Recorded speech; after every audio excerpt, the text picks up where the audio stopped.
What is going on, everybody? Welcome to the beginning of a brand new special rebuild series here of the Seattle Seahawks. And this is going to be a bit of a two-package deal here. It's going to be like our other realistic rebuilds that we've done in the past. The difference is this is also going to double as a mod showcase for modded Madden 20 on PC that I've been talking a lot about. I just released a tutorial on how to set up these mods. So this is going to be a really fun series. We are doing a bit of a better team this time with the Seattle Seahawks because the plan for me is to only go 2 years. This team is well ahead of the rebuild window that we normally start at. In fact, they're quite ready to win now. Perhaps just need a couple extra pieces. But for those familiar with my realistic rebuilds, we're going to be sticking to the same rules, realistic trades and signings only. Going to try to play as realistic as possible.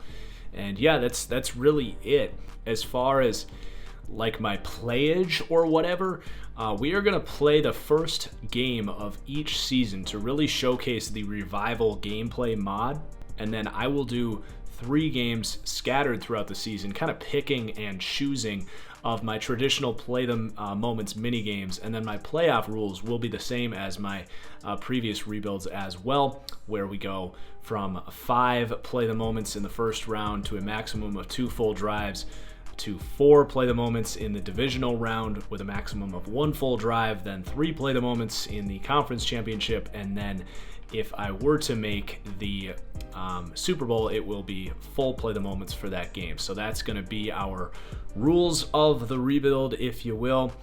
For those wondering about sliders, well, it's with the revival gameplay mod, so a little bit different. But I have put in some sliders for the revival gameplay mod if you are out there using it. This obviously does not really apply if you're playing this on console because we have completely different gameplay here with the mods, and then we are using the T-Dogs progression tool that is really cool. I'll explain that more when you get to using it, but our XP sliders are going to be set to 0 to use that tool. All right, so let's start talking some football. We're here in week 4 of the preseason. I went ahead and made my cuts already, so we're skipping ahead a little bit. But I do want to maybe look at free agency and ask if there's anyone here that can really improve our team.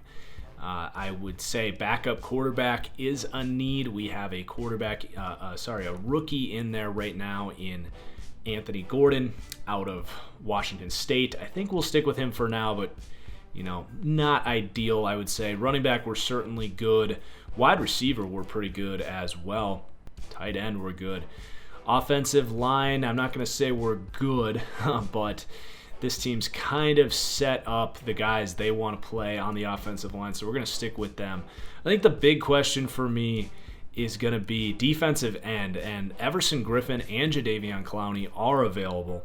I think both of these are realistic signings, and I think honestly, especially after this sort of win now Jamal Adams trade that this team has made, I actually think trying to get one of these guys in here makes a lot of sense. And honestly, I want to say Everson Griffen almost makes more sense than Jadeveon Clowney, or at least more realistic, because I do think Jadeveon Clowney will get a pretty hefty contract by the time we get to this point. But Everson Griffen, kind of a cheap aging veteran that you can bring in here on a 1-year deal and actually really fits what this team needs at that defensive end position. Now, the other group we need to look at here is the cornerback group.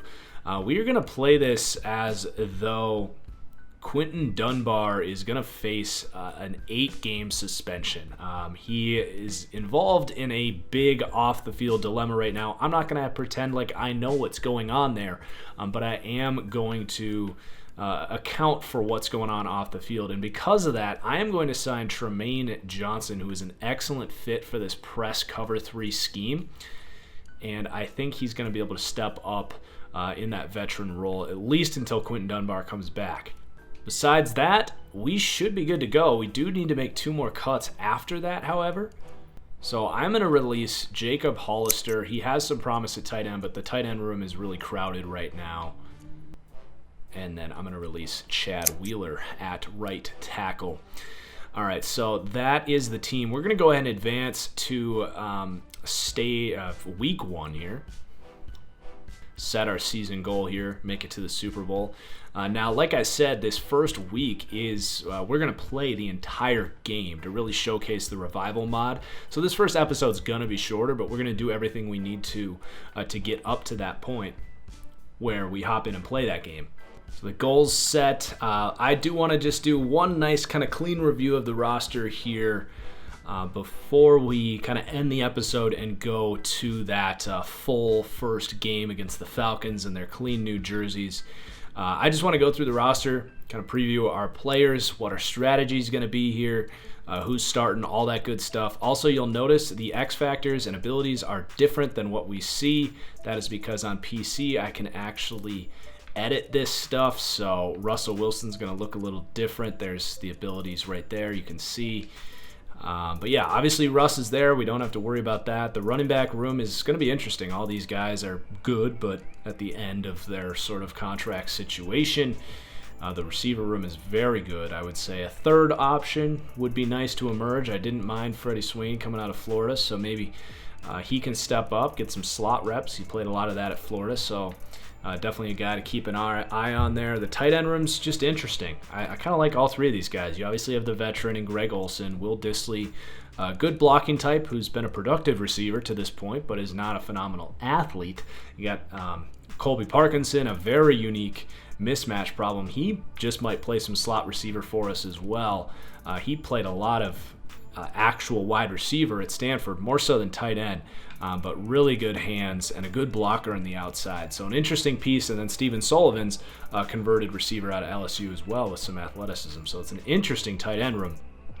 The offensive line is fine. Like I said, we're going to roll with the guys that they have kind of planned on here. We do have a veteran Chance Warmack has opted out, so he'll be out for the season. With the coronavirus, but Damian Lewis is going to step up at right guard. Excited to see what he can do for us. Brandon Shell, hopefully not going to be too big of a weak link. And then we're going to have a huge rotation on the defensive end. It probably would be better to look at the depth chart for this, but I'll just tell you.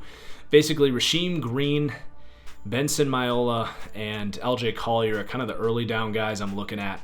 I plan to start Collier and Rasheem Green, and if they struggle, go to Benson Maiola, who's more of the veteran presence, better run defender than either of those guys. But then on pass rushing downs, I plan to get Everson Griffin and second-round pick Darrell Taylor the reps, even though I like Alton Robinson better, who they picked later in the draft. So we'll see what happens there, but it's going to be a massive rotation with that defensive end position. The D tackles are what they are. I plan to use Collier as the third down rush D tackle next to Jerron Reed. So a massive rotation on the D line. Excited to see how that plays out. The linebacker room is set in stone. We're going to start Brooks as the base outside linebacker. We're going to roll with Wagner, who you can see I changed his abilities to reach elite and tackle supreme with reinforcement. A little more of a run defender towards this stage in his career, but lots of depth, lots of just future setup on this linebacker group. Honestly, with Brooks, Barton, and Burke Irvin, you kind of got this group ready to go into the future. The cornerback room, as I mentioned, Quentin Dunbar, he's going to get suspended for 8 games here in our universe, and that means Tremaine Johnson's going to start. We'll bring in Dunbar later. And then Amadi will be the starting slot corner. Decent depth at corner. I don't have big plans for Trey Flowers. I just don't think he's a starting caliber player. He's certainly good depth. But then we're going to start Marquise Blair at free safety, Jamal Adams. These are the abilities I gave him: Selfless, Out of My Way, and Reach Elite. I'm going to spend a lot of time down there in the box in this cover 3 scheme. Now, if Blair struggles, we'll go with Quandre Diggs at free safety, as this team did last year. So let's go ahead and play the Atlanta Falcons. Now, it's going to be the next episode. But I'm going to release these at the same time. But this one is going to be a long one coming up here shortly. But as far as this episode, that's going to do it. Please do hit that like button. I'm excited for this series. I hope you guys are too. Drop your comments down below if you have any ideas that we should do here with this series, whether it's with this team or just concepts for the series. I will read every comment. So cheers, guys. We'll see you soon for the next one. Peace.